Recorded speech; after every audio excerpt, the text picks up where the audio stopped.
Hello friends, welcome back to our channel జై Sumedha kitchens. ఈరోజు నేను ఆకు లేకుండా గోరెంటాకుని మనం ఏ విధంగా ప్రిపేర్ చేసుకోవాలనేసి వీడియో చేస్తున్నాను. ఈ వీడియోలోకి వెళ్లే ముందు మన ఛానల్ని ఫస్ట్ టైం ఎవరైనా చూస్తుంటే సబ్స్క్రైబ్ చేయండి, పక్కనే ఉన్న బెల్ సింబల్ని ప్రెస్ చేయండి. నేను పెట్టే ప్రతి వీడియో మీకు నోటిఫికేషన్ వస్తుంది. ముందుగా మనం వీడియోలోకి వెళ్దామా? ఈ ప్రాసెస్లో ముందుగా మనం ఒక బౌల్ తీసుకొని ఇందులోకి 2 టేబుల్ స్పూన్ల వరకు షుగర్ని యాడ్ చేసుకోవాలి. ఇందులోకి 2 టేబుల్ స్పూన్ల వరకు టీ పౌడర్ని కూడా యాడ్ చేసుకోవాలి. మనం ఎంతైతే షుగర్ని యాడ్ చేసుకుంటున్నామో అంతే క్వాంటిటీలో టీ పౌడర్ని కూడా యాడ్ చేసుకోవాలి. 2 ఈక్వల్ క్వాంటిటీలో యాడ్ చేసుకుంటేనే ఇది కలర్ అనేది బాగా వస్తుంది. ఈ రెండింటిని యాడ్ చేసుకున్న తర్వాత ఒకసారి అంతా కలిసేలాగా బాగా మిక్స్ చేసుకోవాలి. మీరు ఇందులోకి ఏ టీ పౌడర్నైనా యూస్ చేసుకోవచ్చు, అది ఆప్షనల్. ఇలా ఈ విధంగా మిక్స్ చేసుకున్న తర్వాత దాన్ని పక్కన పెట్టేసుకొని ఇప్పుడు ప్రిపేర్ చేసుకోవడానికి ఒక పాత స్టీల్ బౌల్ని తీసుకోవాలి. ఇప్పుడు ఇందులోకి ఇలాంటి ఒక ప్రమిదని కానీ స్టాండ్ని కానీ ఉంచుకోవాలి. ఇప్పుడు మనం ముందుగా మిక్స్ చేసుకున్న షుగర్ టీ పౌడర్ని ప్రమిద మీద కాకుండా చుట్టూ ఈ విధంగా యాడ్ చేసుకోవాలి.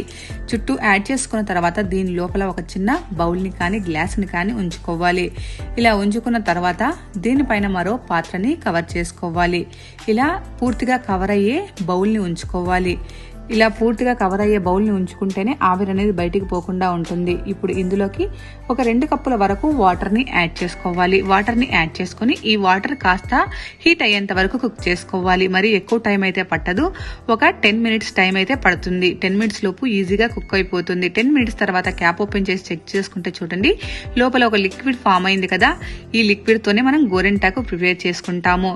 ఇప్పుడు ఈ లిక్విడ్ ని పక్కకు తీసుకోవాలి. ఇది బాగా చల్లారిన తర్వాత ఇందులో బాగా రెడ్గా ఉండే కుంకుమను యాడ్ చేసుకోవాలి.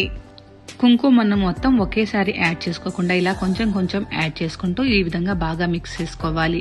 ఇలా మిక్స్ చేసుకుంటూ ఇది కాస్త ఇంకా చిక్కగా తయారయ్యేంత వరకు కుంకుమను యాడ్ చేసుకుంటూ మిక్స్ చేసుకుంటూ ఉండాలి. ఈ లిక్విడ్ వచ్చేసి మనకు 6 నుంచి 7 చేతుల వరకు అవుతుందన్నమాట. ఇలా కుంకుమని మొత్తం యాడ్ చేసుకొని మళ్ళీ ఒకసారి బాగా మిక్స్ చేసుకోవాలి. ఇలా మిక్స్ చేసుకున్న తర్వాత మనం చేతికి అప్లై చేసుకోవాలి. చేతికి ఎలా అప్లై చేసుకోవాలో ఒకసారి చూద్దాము.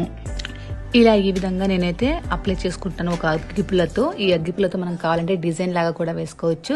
నేనైతే నార్మల్గా గోరెంట ఆకు పెట్టుకుంటాం కదా, మధ్యలో చందమామ లాగా పెట్టి చుట్టూ డాట్స్ పెట్టుకొని ఫింగర్స్కి అప్లై చేసుకుంటారు కదా, ఆ విధంగా పెట్టుకున్నాను. మీరు కావాలంటే ఈ పుల్లతో డిజైన్స్ కూడా వేసుకోవచ్చు. నేను ఇలా పెట్టుకుంటే గోరెంటాకు పెట్టుకున్న ఫీలింగ్ వస్తుంది అన్నట్లుగా ఈ విధంగా అప్లై చేసుకున్నాను అనమాట.